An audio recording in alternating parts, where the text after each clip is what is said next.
Discuss Tagore's opinion about Western writers and philosophers as enunciated in his lecture, Nationalism in the West. Marks 10. Answer. Tagore's Nationalism in the West is a fierce critique on the Western concept of nationalism. Amidst his pungent criticism of how pervasive, pernicious and fatal the West is, Tagore admits that he has great admiration and reverence for the literature and teachings of the Western scholars.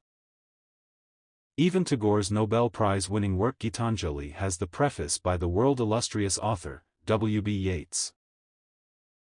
Tagore says that their Western writers' humanity and power of expression impress him naturally, but as a nation he would never commend them on the ground that they have ruined the half of the earth for their selfish purpose. Therefore, he would hesitate to call it even a government. As Tagore opines, it is rather an applied science possessing similar tools operable for all the parts of the world that it has invaded. Tagore makes Britain synonymous with the name the nation. He uses this word to express how Britain or the nation is completely apart from other Western countries in her methods or tools by which she ruled different parts of this world. Those Western countries which ruled India prior to the formation of the nation, were not harmful and still our country was more or less the same in essence. The difference in their strategy of handling this soil was like handlooms and power looms. He then explains how handloom touches every thread by its hand and gives it an exquisite beauty and shape by its labor. On the contrary, the power loom is cruelly lifeless, accurate and monotonous in its production. It means that Britain used or corroded our mental and physical energy for its commerce and power like a power loom. After they left, we were like barren soil which had lost its power to fertility.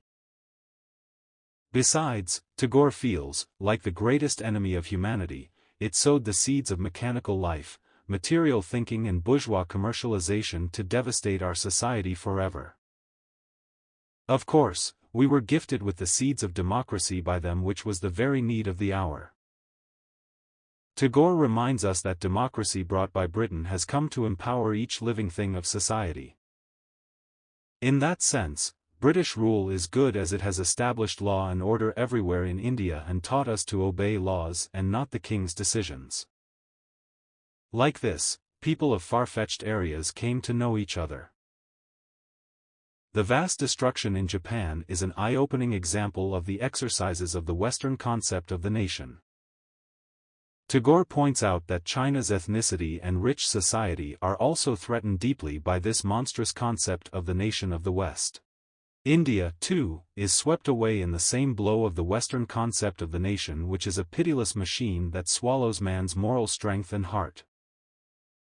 Tagore stresses on the fact that economic liberty and European concept of commerce have terribly worked their bruising hands on the political and economic stability of the East Asian, South Asian and Central Asian nations.